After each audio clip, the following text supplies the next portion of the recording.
As we start the webinar, I'm going to go ahead and introduce myself. My name is Jim Hudson. I'm with the Kelvin team. I'm on the sales team. I'm here with my colleagues,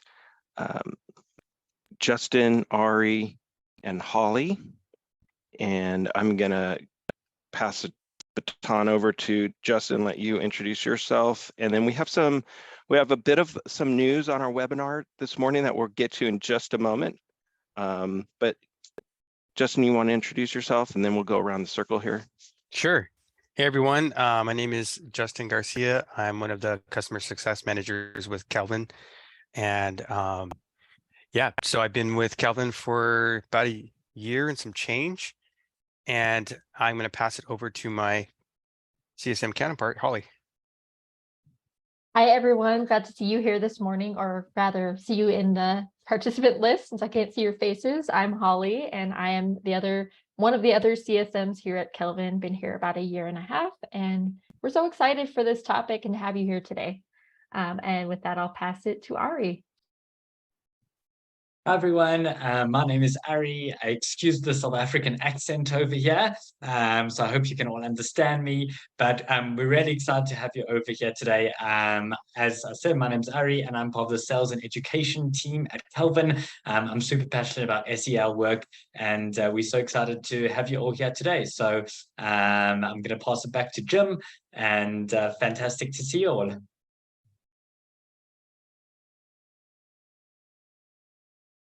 Oh, Jim, you're on mute. Or actually, Jill, do you want to introduce yourself? Hello, my screen. Hi, everybody.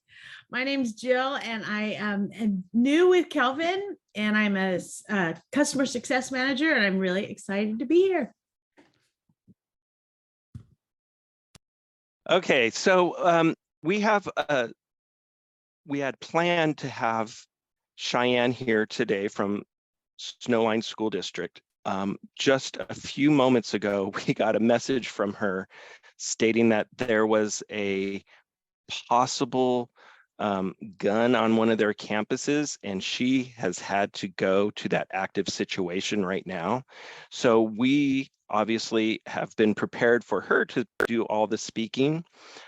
So we're going to see if she can actually make it in about 10 to 20 minutes. She said she's going to try her darndest to get here, but we know that that takes precedence over anything going on in a webinar with Kelvin. So with that, we're going to, at some point, make a decision if she's not here or not. And then if she's not here, what we plan to do is record her and send it to you all, or we can reschedule and have you all live with her. So we're gonna kind of make that decision here in just a few minutes. So we totally apologize that happened, but that beyond our control. And with that, I'm gonna turn it over to Justin, who's gonna kind of lead us in the webinar. And we're also gonna have Ari do some check-in with us, some SEL check-in, and then we'll proceed. And hopefully Cheyenne can make it. And if not, like I said, we're going to have to punt. It's first time for everything. Justin? Hey, thanks, Jim. So let me go ahead and share my screen and just kind of go over before Ari's going to share a little bit something, but just to give you a preview of what we're planning to do is we're obviously done with the intro part. Ari's going to do a check-in for us. And then we're going to do just a small little demo, because I know as I look in the chat, I see that there are folks that maybe haven't really seen Kelvin, and there might be some interest there. So we want to make sure that you get just a short demo that we'll do for those of you who are already using Kelvin. It'll just be a reminder of some of the things that we have, some of the tools that we have. And then hopefully we can get Cheyenne, and if not, we're going to go over just some of the few things about your SEL roadmap for the year. Setting your particularly with Kelvin, how to use Kelvin to set your social emotional roadmap for the year and what that looks like. And then at the end we'll have time for Q&A.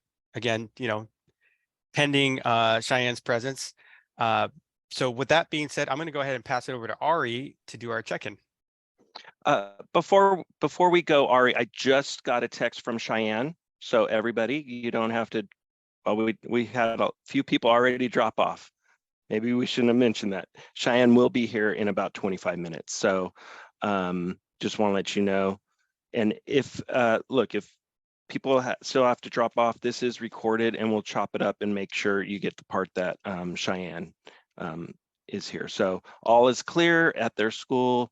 Just got that text just right now. So, okay, Ari, we look like we're kind of clear now. Brilliant. Thank you so much, team, for that introduction. And I think it's been a wonderful day of self-regulation practice for the Kelvin team over here. I was doing my 3 breaths in through the nose, out through the mouth as we kind of entered over here, because things do come up and go wrong. This is really an opportunity for us as the Kelvin team to hopefully help model the work that we try and promote. So what we're going to do is do a quick check-in. And I want to actually ask if there's anyone from our audience who would like to come up, raise your hand and do a quick check-in with us. If there is anyone in the audience who'd like to come and do that check-in, please feel free to raise your hand now. I know it's quite anxiety-provoking at times to be that person, but if you do want to be that person who wants to come and do the check-in for us, please raise your hand right now. We will add you onto the webinar and then we'll take you off. So any takers from the audience over here, or otherwise I'm going to pick on one of our Kelvin team to go. So let's see, is anyone going to raise their hand to come and be that person? Let's give it a moment. Go. Joe can do it. If no one from the audience wants to do it, fantastic. Okay, brilliant. So Jill is going to be our little dummy, but our test dummy. But what happens is everyone can actually reply in the chat over here. So what we want to know from all of you is, who is one person who has helped you, and who is one person you have helped? So let's pop that in the chat over here. So Jill, we're going to ask you if you can put your camera on, okay? And please go and answer our question. Who is one person who has helped you this year, Jill? Oh gosh, there's a lot of people. I'd say most often my mom helps me. I call her every day. Brilliant, brilliant. And in what type of ways, if we can get a little bit more, a little bit deeper over here, we want to get that happiness, that little dopamine boost for everyone over here. We want to hear how she helps you in some way or another, if that's okay by you.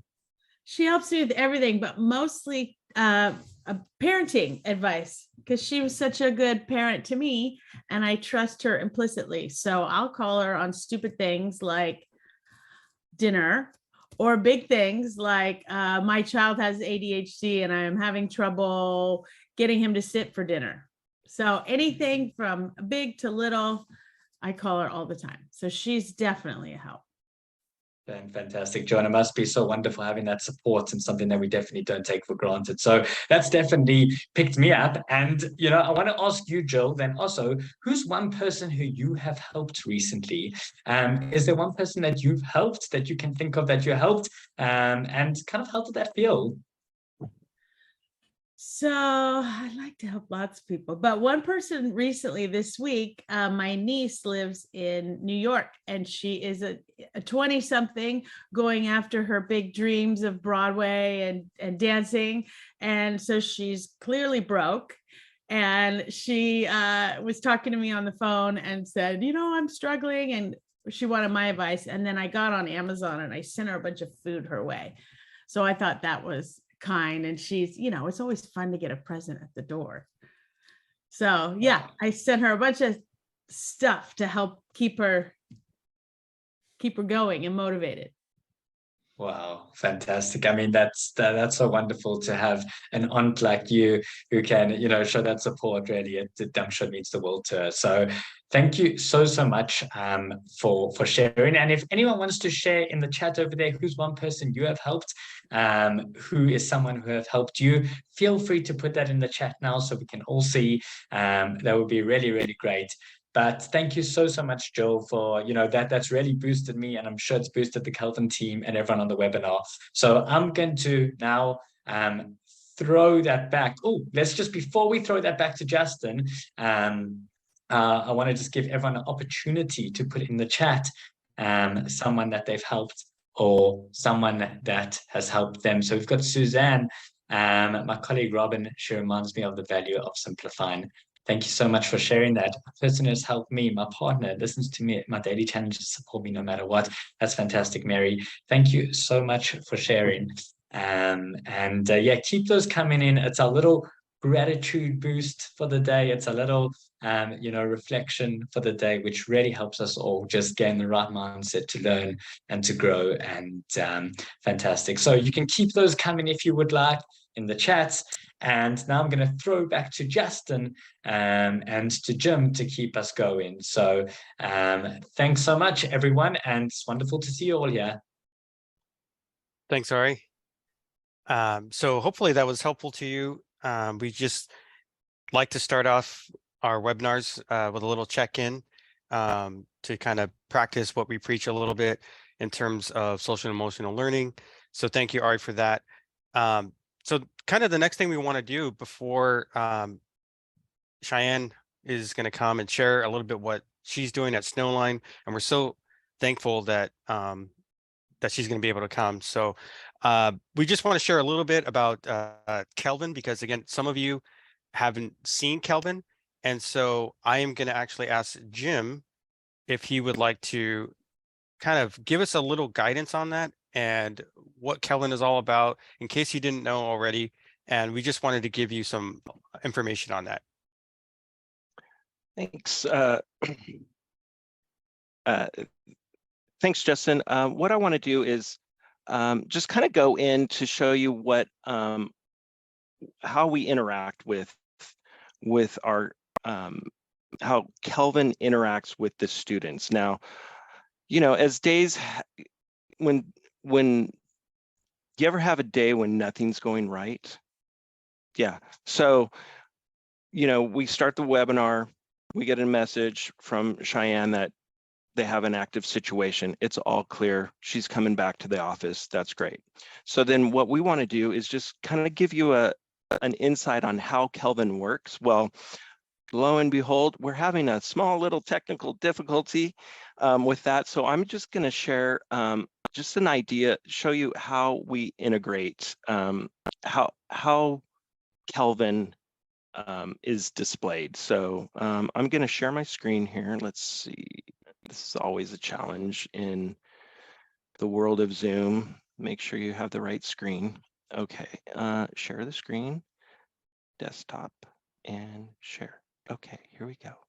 So I'm going to skip through this. This is not a huge slideshow presentation, but really, when we created Kelvin, we first thought of well, our founders, Baxter, Zach, and Matt, decided that they were going to create a platform for SEL. And the reason they did that is because they were disconnected with school. Baxter and Zach had really good report cards. They're really good students, but you may not know this, they dropped out of high school. So Baxter had to take care of his siblings. His mom wasn't well. He was basically the man of the house. So he was disengaged with school. Zach, on the other hand, had been to multiple schools and really didn't feel like anybody cared about him. So they dropped out. And then when they, they ended up being a part of Data Director and Illuminate and the founders of that.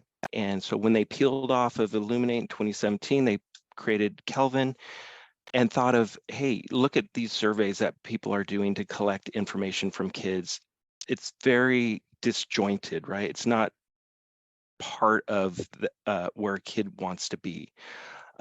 So they decided to create an unprogram, something that may look complicated, but they want it to be super easy. And so what they did was created an easy way to connect with students by using Boogie. So what Boogie does, he's a little dog that's going to shake his tail in the corner of the screen. And when you click on it, you're going to see an invitation to some questions. So what we do is we click on the dog and it'll come up and say, hi, Baxter, your school wants to hear from you. We integrate with your student information system, and so you don't have to collect any of the demographic information with the students. And so from here, the students would just collect or start adding their data in and answering the survey. Now the survey is designed so it's quick, easy to do. We have the little emojis that from the pain indicators when you're out at the doctor's office. So it's really familiar with people.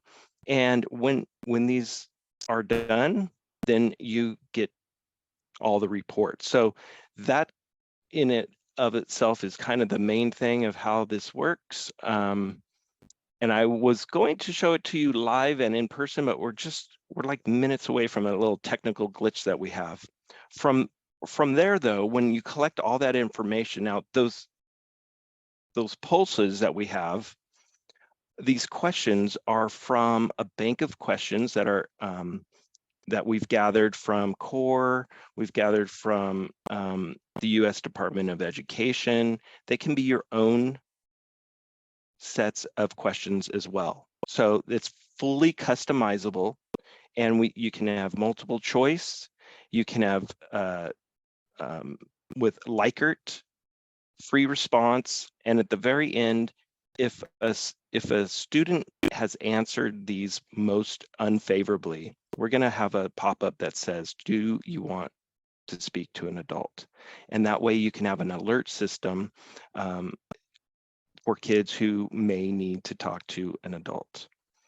I'm going to just pause right here for a second and see if there's any questions on the panel while we kind of go through this here. And Justin, how are we doing with the panel? Any questions? Currently, no questions right now in terms of, what Kelvin is. So yeah, but we just want to make clear what kind of Kelvin is about and what we're doing as a company. And we're excited because we're always developing new things. And I promise you, we're going to have some updates for you that we'll be sharing out shortly, and probably in the next week or two, in terms of some of the new releases that we're going to be sending out. And as we approach the end of the school year, I know this is a busy time for everyone. I know there's like assessment testing right now, and then for some of you all that are currently using your Kelvin for surveys, this is also a time when you're doing your spring surveys. So we have a lot of folks that are doing that right now.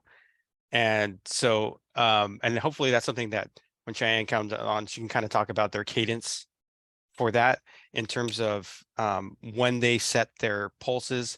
Because again, Kelvin is designed to have these short little pulses as opposed to what Jim was showing earlier. You have those, 35, 40 questions as like a test. And so Boogie is very unintrusive. It's synced up with your data on the back end so that all of that demographic information, that student level information, we don't need to collect that because we already have it. So when a student goes in and takes the survey, we already have that information, and then you can see it in the reports. But it looks like we do have one question now. Is it available? Can it translate to other languages? And actually, if you don't mind, Jim, I will answer that one. So thank you to one of our partners is Sac City Sacramento City here in California, and we're based in Ryan, California, in Southern California. But we partner with, or one of our customers is Sac City up north, Sacramento, and they created a survey that had 5 different languages. I believe it was Spanish. I want to say, I'm going to get myself in trouble, so I'm not going to say it. But they have created, because of that, we created on the back end the possibility to do all of these other languages. So yes, we have the technicality, the technical background to be able to do different translations. So we do have some that are in our bank. So we have a little indicator, like if it's in Spanish or in English, that's something that we do have available. And a lot of those we have for student questions, but then we do have some also for like family survey. So if you did want to use Kelvin to send out a family survey and collect data that way, we do have some questions in there that are in multiple languages. We're trying to build out. So that's something that we want to partner with you. So if you already have a survey and you have translations, if you give those translations to us, we can create basically we can translate on the back end and put that in Kelvin. So we do have that ability. And so right now we have 5 languages that you could do that in, but we're constantly building that out. And that's something that one of the goals of Kelvin is we want to be able to have all of our questions, or a good number of questions in our item bank that have multiple languages, so that if you have families that speak multiple languages, you'll be able to send those out. And I don't know, Jim or Holly, did you want to add anything to that? Because I know you all have been working with Yeah, I'll show you. translations. So first, welcome, Cheyenne. Thank you for coming. I'll let you catch your breath for a second. We're just kind of finishing up the kind of intro part. I'm going to share my screen, Justin, if you don't mind, because imagine I'm on Khan Academy and I'm working in my classroom, and Pulse is coming up. And so I've been alerted by the little dog over here. So we got our little technical glitch fix. And so here's Boogie. I'm going to just click on Boogie. Boogie knows that I'm Jim and it wants to hear from me. So this is the part where we have that Likert scale. Now, I'm just going to refresh this real quick one more time here. And this is where those languages pop up that Justin was talking about. Now, we don't allow Google to do the translations, because if you can imagine an SEL question that gets mistranslated by a cultural difference, then it's going to change the entire validity of those questions. So we have you guys write the translations, and then we put them in the system, but we will house them here for you. Okay, so this is how it works. It's just, you're going to come in and click on the answers in your selection. So as I'm clicking the Likert scale here, notice it's a Likert. I have an option to put a comment if I would like, and I'm answering these in a certain way. And then at the very end, notice it says, would you like to talk to an adult? It's because I answered most of these negatively or unfavorably. And so if I say yes, you're going to get an alert on the back end to then reach out to that student. And that's how that's the simplicity of Kelvin. And that's what I really wanted to show you during this time, while we were hoping that Cheyenne would be here in time. And so we're just going to kind of transition. Cheyenne, we've been just talking about, the use of Kelvin and the ease of use. And we really haven't talked about what your work is and what you do. So we're going to transition right to you and ask you first to introduce yourself. We explained that there is an active situation going on at your school, which in your district. And by the way, I used to teach in their district as an 8th grade teacher at their middle school. And so I'm like freaking out myself hearing this news. So Cheyenne, we're going to give you the microphone. I'm going to put myself on mute, and welcome. Thank you for joining us. Good morning. Thank you for your patience. Sorry, when it rains, it pours. You never know, right? Everything was clear, so we're all good. I will say I am probably not at all prepared for this, so this is going to be fun. So my name is Cheyenne Tatum, and I am a social worker for Snowline School District. I've been in my current position since 2019. So I started in this role right before COVID. So I started in August, and then the world had other plans come March. So through that process and how much we were seeing how impacted not only our students, but our staff and our families were because of that. So coming back into the 2020 school year with our kids still at home, we really sought to find a way that we could get student voice. That was a big thing for us, is for our students to be able to say, not only were they feeling safe and connected despite being at home, but did they need somebody else to talk to? So that kind of was, my poor daughter, I use her for everything. And today's actually her 18th birthday, but she is the kid that is an honor student and was an athlete and would fly under the radar. No one ever knew how bad her anxiety was. So a lot of the work with, going down the SEL path was because I saw kids like her, the kids that weren't, throwing trash cans and causing a ruckus, where we could say, nope, this is because of this, or this is because of this. She was the kid that would go through her day, would come home and would totally melt because of, and just the social anxiety piece was so bad. And then with COVID, 500 days at home made it so much worse. So for our district, we cover a very wide span, and we're situated kind of in the high desert area of Southern California, and we range from the mountains to more of our like cityscape. We have 13 total school sites, a collection of elementary schools. We've got 2 middle schools, 1 comprehensive high school, along with our what they're called non-traditional. So our kiddos that don't learn on like in a traditional comprehensive classroom. We have a very high foster population. We're sitting at right about 200 foster kids, but when we only have 8,000 students in our district, that's a pretty high percentage. Our homeless student population is also very high. So we are catering to, we are privileged to serve a very unique makeup of kiddos. Our socioeconomic state kind of ranges. Our families that live up in the mountains tend to be on the higher scale of that. And then we range all the way down to like our homeless families who, unfortunately, due to still being impacted by COVID, have lost their jobs. So being able to get student voice was huge. So we set out on this path to see what that was going to look like. And we wanted to make sure that we could reach our kids in a way where they felt comfortable. So enter Kelvin. We started having conversations early on, and I believe it's all starting to run together. So if I don't get the year right, sorry guys. I believe it was 2000. I think it was end of 2020, maybe something along those lines. We started having conversations about what that would look like. And then we started rolling out our first test surveys and trying to get through the kinks within a small group of people, so that we rolled it out to our district that we could answer questions. So we were trying to really teach ourselves. I would say the ease of Kelvin has been phenomenal. So when Boogie pops up, the kids love it, our staff loves it, our families know what that looks like. So that has been huge to anchor to. That's familiar, especially in our area where we have so many people that are very leery of anything too techie. They're very leery of anybody that seems too pushy. So a very inconspicuous dog has been super family friendly for our demographic out here.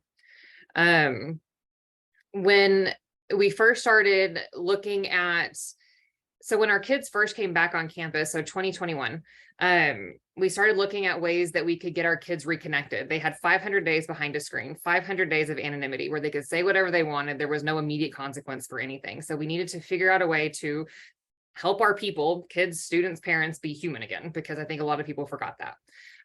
So we really pushed out to our school sites to really do more, we're going to call them fluffy, because can't think of another word right now. So fluffier surveys, things that could get them an easy win. What did they want to see at lunch? What could they, and then just give multiple options of things that they could win on. So that was a fantastic way for us to gather a large group of data, and then do a quick turnaround so that our kids can say, no, they really are listening. Because sometimes they can say, no, they don't feel safe. No, they don't feel connected, but they're not seeing the results as quickly as they'd like. But if we can get those quick wins, then we increase our participation across our sites. So that was, I think, one of our first surveys that we ran in 2021. From there, we had a team of people that got together. We kind of looked at where our where our school climate was and the temperature that we were taking being on campuses. And then we started formulating questions based off of that. We did surveys every 6 to 8 weeks so that we could test interventions in the meantime. So we would run a survey, we would analyze the data, and then within that time frame, we would put interventions in place so that we could help to curve some of those results that we were getting. And then at week 8, we would rerun, and then we would re-question on the lowest end of whatever it was. So typically across our board, especially this year alone, we have scored very low on relationships and connectedness.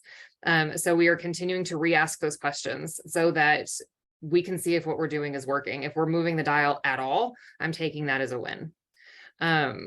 We also, to increase participation, and what we're really running, what we've started running this semester was incentives for it. So they complete the survey, they show me proof that they completed the survey, and then they get entered in for a gift card or whatever the case may be. And that's also helped. I'm lucky enough to have a daughter on campus, so I get some of the feedback from unsolicited feedback from other students and what their thoughts are. And so for the most part, our kids don't mind them. We keep them short. We keep our surveys 5 to 7 questions, and they don't mind it. The biggest hurdle that I've had is honestly a staff, and I really hate to put it back on them. I have never, since I've been in my position, I have always worked with our staff and said, I never want to put anything else on your plate. They have so much going on. They have so much that they're already attending to and wearing so many hats. I never wanted to say, here's another thing for you to do. And so I think that we tend to reject what we don't know. And so that was a big pushback in the beginning. This was new. They didn't want to do another survey. People were surveyed out. Everybody was sick of the computers after all that time at home. And so it's really been students that have come forth and said, no, we need this. We need this outlet. We need to be able to have our voice. For me too, I actually send out a personal email to every single one of our students that take these surveys. And it's a personalized email, their first name, the link to their survey, all of those things get emailed to them. And I remind them your voice has power. Trying to teach them now that they need to speak up, because who better knows how to impact them than them? They should always have a seat at the table. When it comes to implementing things, I can guess all day long, but I don't always know what's going on. So coming into this year, the end of last year, we started having conversations about, because I think probably across districts, I don't think it's unique to Snowline. I would say probably across education, I don't think people really understood how much of an impact COVID still had. We saw all kinds of behaviors. We saw just insanity from not only from our students, from our teachers, and from our families. So at the end of last year, we started putting together to ramp up our health and wellness efforts across our district. Part of that was our SEL roadmap. And so we anchored ourselves to the CASEL competencies so that was something that had been proven and something that teachers were familiar with when you're looking at CASEL and PBIS and those kinds of things. So we were able to gain some leverage with our staff utilizing not another acronym, something that they already knew. And so we anchored to that. We set the scale out. So looking at every month focused on a new competency. I am really big on the idea of language. Everybody should be speaking the same language. It's going to look very different for our kindergartners versus our seniors, but it should be the same message at the end of the day. So we started pushing this out, or started, putting things together and tossing ideas around back in like May. Over the summer, we got approval to hire some extra help, thank goodness. So we brought on 2 more social workers. We brought on 3 teachers on assignment that are acting as our health and wellness specialists. So we're kind of attacking this twofold. Our social workers, we go from the bottom up, and our health and wellness specialists kind of come from staff down. So that if we can get our teachers in a good place, we can get our students in a good place, then we are in an area where we can effectively impact our kids. Cheyenne, would you mind if I put your roadmap up on the screen while Please you're do. chatting? Yeah, that'd be great. All right. I'm just going to add that. Go ahead and continue. I'll just have this, move this over here real quick. Perfect, because I actually don't have it in front of me, so. Yeah. So here, this particular graphic that's going up right now, this actually shows the expectation that we had set for each of our grade level groups, of how much SEL that they should be getting, they should be implementing every week. So these numbers are weekly. So like in September, for instance, we were focused on self-awareness. And so for PK through 5, we were looking at 50 minutes weekly intentional instruction. And so I was really careful. I really wanted the word intentional. We needed to be more intentional about what we were already doing. And then at the secondary level, so grades 6 through 12, we're looking at 20 minutes a week. For our districts, the 20 minutes was beneficial because at our middle schools, they all have an advisory period. And then at our high school, they have what they called WIN. And I would love to tell you what it stands for, but honestly, off the top of my head, I'm not real sure. But it's a period they have once a week that we could implement some of these lessons in. The 50 minutes at the PK through 5 level, that tends to be a little easier. They tend to be a little more green. Our teachers there tend to be a little more willing to push forth some of these things. So back in August, when we started this roadmap and really started our journey, you'll see there where it says we did community building, goal setting, defining expectations, and establishing routines. Research will tell you time and time and time again, people operate really well within boundaries. Once we have those fences put up, we know where our bounds are. We know where we can go. So we needed to be able to build that safe community within those boundaries. So we set goals, we set expectations. We made sure that our kids, our families, our parent, or our staff knew what those were. Coming back into a new year, we set a new precedent. We're not having the same craziness that we had the year before. But we're going to all, again, speak the same language. So we wanted to make sure it's really important too, that we are able to set goals for ourselves so that our students were able to set goals for themselves and make these in realistic goals. So fall semester, what are your goals for the fall semester? Something that we can anchor to, that we can check. So we want it to be just like we would with anything else. We want it to be measurable and then attainable. We don't want to set our kids up for failure. And then you'll see there, so every month we had a new competency.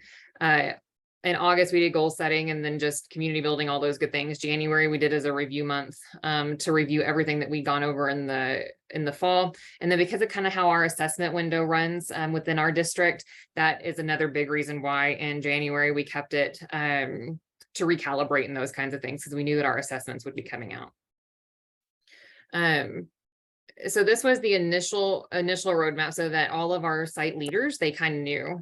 We did this second roadmap so that we could put the definition out. So the definition of each of the competencies is listed underneath there. Again, we attached ourselves to the CASEL competencies. We actually, our health and wellness specialists, they designed, and I don't have a copy of it, or I should have, but they designed signage to go across all of our campuses. So every month we change our signs out. The sign for elementary, it is obviously worded different than our secondary, but it has the competency that we're working on along with the definition of what that looks like. That way, when staff are doing these lessons, they can point to the sign. Remember, this month we're working on responsible decision making. Remember, this month we're working on relationship skills. And again, that is like with the language, it's the same conversation, even from our district office to our little guys in kindergarten to our big guys at high school.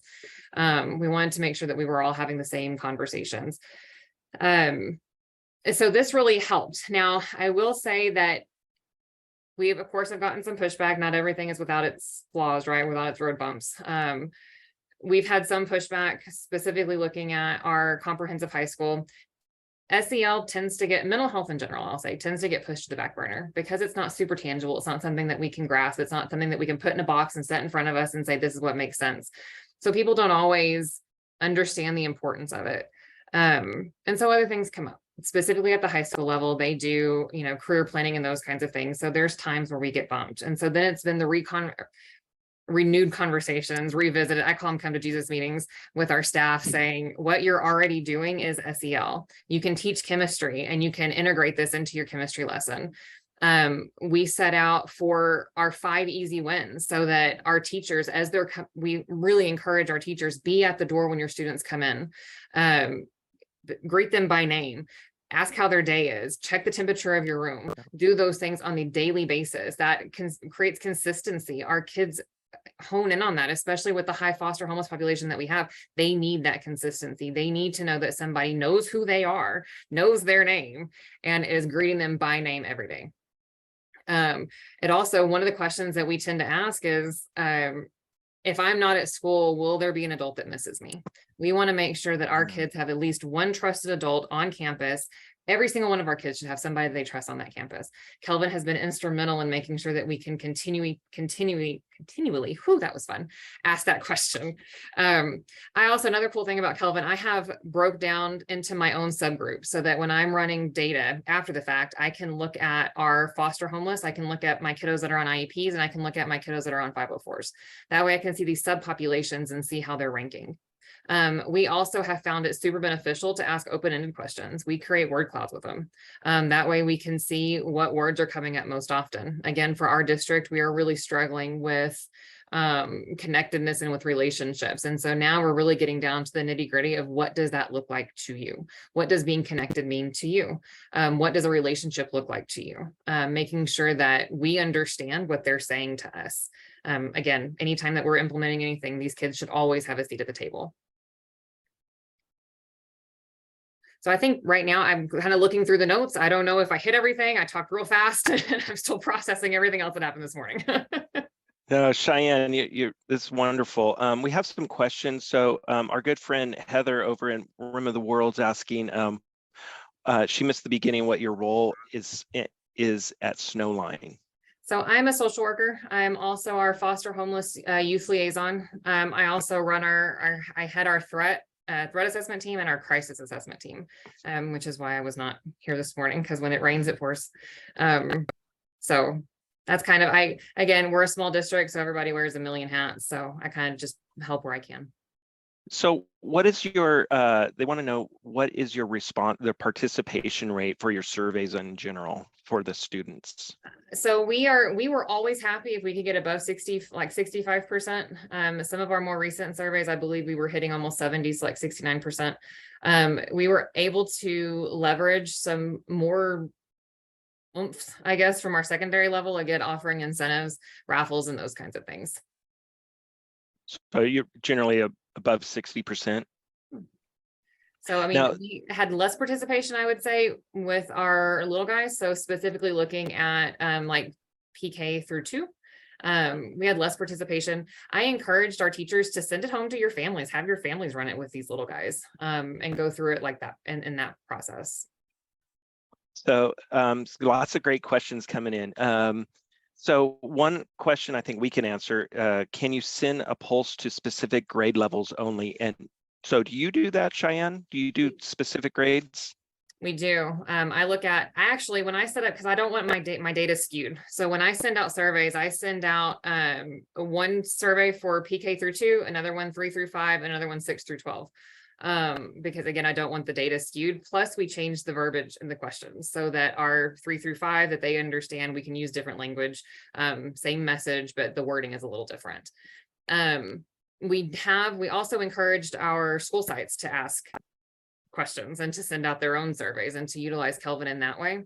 And that's also been very helpful. Our high school has done it several times, again, with those open-ended questions so that we could create word clouds. That was a visual piece that they put on their campus of words that had come from these comments that students had made. And a lot of that has been super eye-opening. So when you have a team of adults that are willing to sit down and read every single comment, we really can impact change. I love data. I love that we can look at numbers and see how they're impacted, but I really, really am fascinated by looking at the qualitative data. So the stories behind all of the numbers. Yeah, that's fascinating.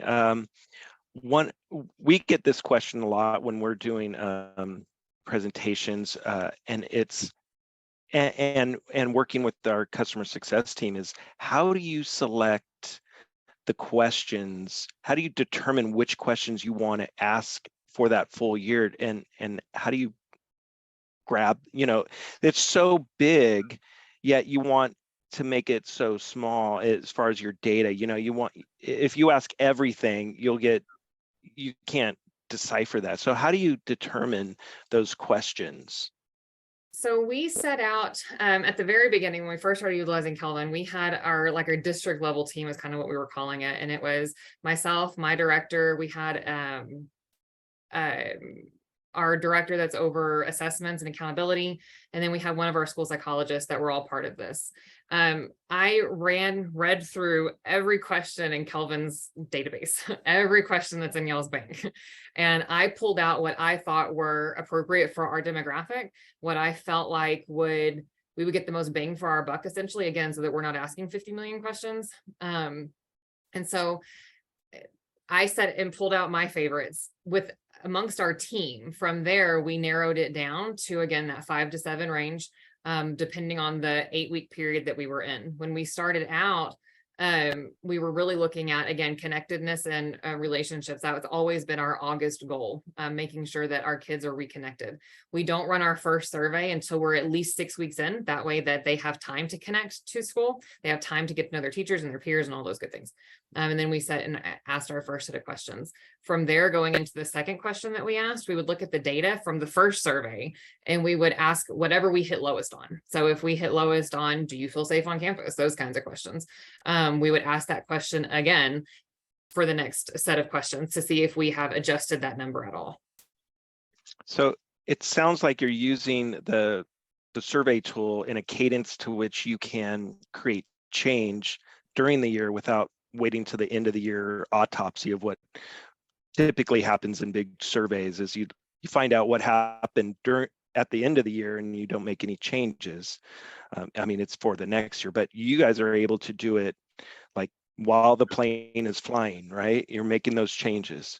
Exactly. So when we brought our team together, we kind of wanted that interdisciplinary team. So we had people looking at this from different angles.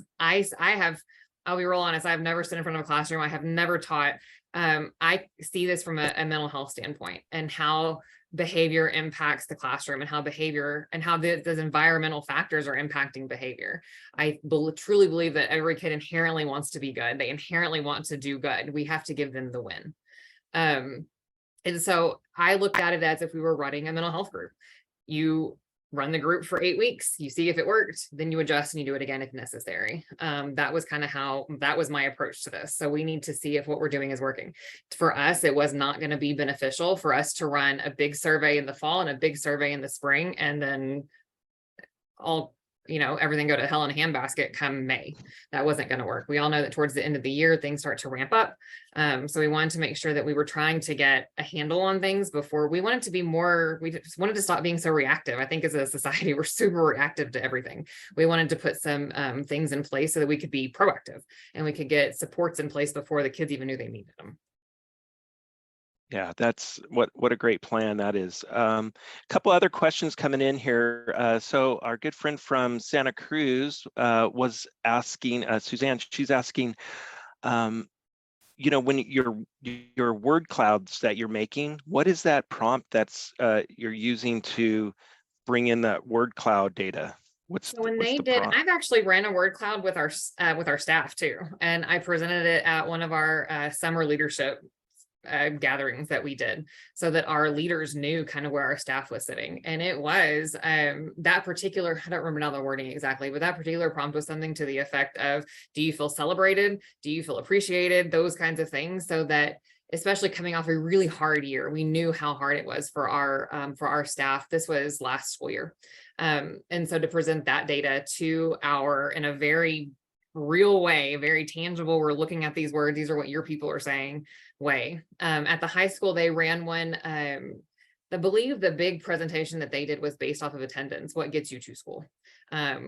Especially looking at, they have a really bad tardy right now. So what's keeping you from going from class to class? What does that look like? And again, what we found out as far as like getting to school is the connectedness to school. The getting to class was the connectedness to their teacher. So do they feel connected to the school? Sure. They feel connected because they're connected to their peers.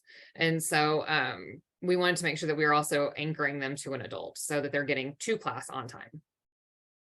That's fascinating information. Like just getting to school can relate to that connectiveness, and then getting to your teacher's class is that your relationship. I mean that's like an epiphany for me. And I was in the classroom for 16 years, and I know that relationship with your students is so key to their learning and their productivity in your classroom. So those hellos in the morning, the getting to know those kids just a couple minutes a day, you know, it's worth the effort. Absolutely. A couple other questions from Patty O'Malley. It looks like how on your first survey, how many days are the questions sent out? So what is that window that you have your questions? So when we first started running them, we were running them for 10 days. Speaking with our site leaders, our admin teams, we found that wasn't long enough. So we started running them for 14. We found 14 days is kind of the sweet spot. So I run it from 12 a.m. to 11:59 p.m. 14 days later. I try to not close them on a Monday because I feel like that weekend is people forget what they're doing. So I try to close them on a Friday. So just finding the sweet spot, trial and error. I mean, we're throwing things against a wall and we're seeing what works. Wow. Yeah, that's like what we see out in our other schools is more of a, and Holly and Justin, you can correct me, but it's generally a week. Is it, how long do you guys typically see the other districts? I'd say that's correct, around a week, but we have some Week. that will keep theirs open for up to a month. Yeah, okay. Yeah, so 2 weeks is your sweet spot though, Cheyenne. Yeah, we found that 2 weeks works for us, especially at the high school level, because they only have that advisory type period once a week. So we wanted to make sure that we were capturing as many responses as we could. Yeah. I feel like you and Heather at Rim of the World might need to connect sometime, and I'd be happy to do that. I've met you both in person. So, but she's asking some really great questions, and these are those detailed questions that people really need to know. So we really appreciate these questions. Hi, Heather. So how many pulses do you do district-wide in a year, would you say? So if we're running them every I don't have a calendar in front of me. If we're running them every 8 weeks, so it's like maybe once every month and a half ish kind of situation. So whatever that math comes out to, that's how often we're running district wide. Now we do encourage our schools to run their mini surveys as often as they need. Now I will say the only people that were able to write the surveys were me. So they would send me questions because at the end of the day, it's my name that's on that. So when a parent calls all angry, I wanted to know what they're angry about. So they would email me questions, whatever they wanted to ask, tell me the days they wanted it to run, how long they wanted to run it for. And then I would make suggestions if I thought it was necessary, and I would get them put out for them. And then I would also push the surveys on the back end. I found at the secondary level, it is super helpful to email the students directly with the link. That is a good suggestion. Well, I don't know if this is one of the best chats we've had in questions and Q&A. There's another part here, another Q&A. On average, what's the response? Okay, we did that. Okay, we did the translations. So we're about at the end of the time. Cheyenne, you've been amazing. There was one other thing I wanted to talk about real quick that you mentioned when I met with you back in January, and I have I have it here, and I'm going to display this. You'll know what I'm talking about. And if you could just kind of talk about this that you have, I think it's, I love this, and I've seen it at other schools too. But I want you to talk about what you have here. What do you do? So working with a very anxious, super shy, my daughter, I started toying around with the idea of how do kids get help without having to actually ask for help. Sometimes asking a teacher saying, hey, I'm having a hard day, or this, or whatever is going on with me, sometimes that's hard. So we put these signs across our district. There is signage up on every single one of our campuses. We have flyers. My office is housed in our central enrollment. This sign is also up all throughout our office here, so that as parents are coming in to enroll their kids, that they can also scan this code. The QR code goes to a Google form. It essentially asks what their name is, the best way that I can get in contact with them, where they're needing the help. And then I respond. That form goes to me, only goes to me. And then that way there is some anonymity to it. That information isn't being shared out. If it's something that I do have to refer out to, I make sure that I let them know. we have found the most success, honestly, from the bathroom. My daughter put them in the bathrooms across the high school, and that's where I get most of the responses from.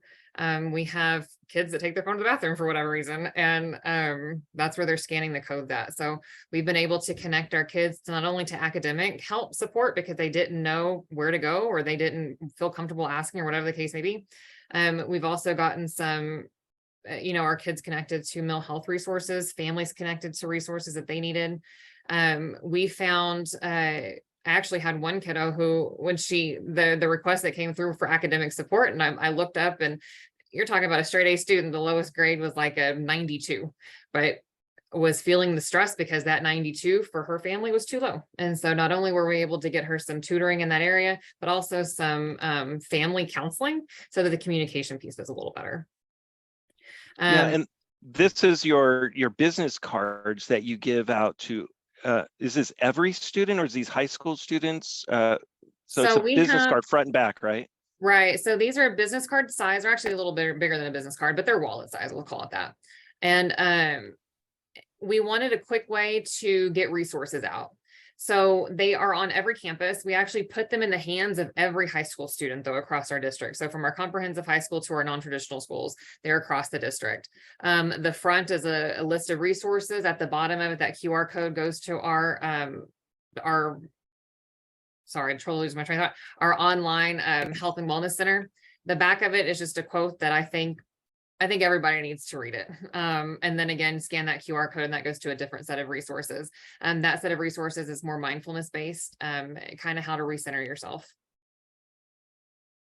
Yeah, I mean, when you showed me all this, when I met with you, I was just like, my heart warmed. It was like, there are people doing this work out there.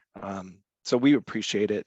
And I'm gonna, let's say, is this being recorded? We want to share with our team. Yes, Heather, this is recorded. We are going to send this out to everybody who logged in. Cheyenne, we had a few people log off because we said, well, we might not have Cheyenne on, but that's okay. I emailed everybody, said, come back if you can, but we'll send them recording. I think we might have to do some splicing of it. I don't know, but yeah, we're going to go ahead and conclude. Ari, did you have anything to say to conclude? I know you're our SEL expert. Maybe you have never met Cheyenne, and I've told you when I got back from meeting her, you have to meet Cheyenne. So here's your chance. Well, first of all, I just want to take this moment to express some gratitude to Cheyenne for the work that you do. You know, you probably don't get enough thank yous.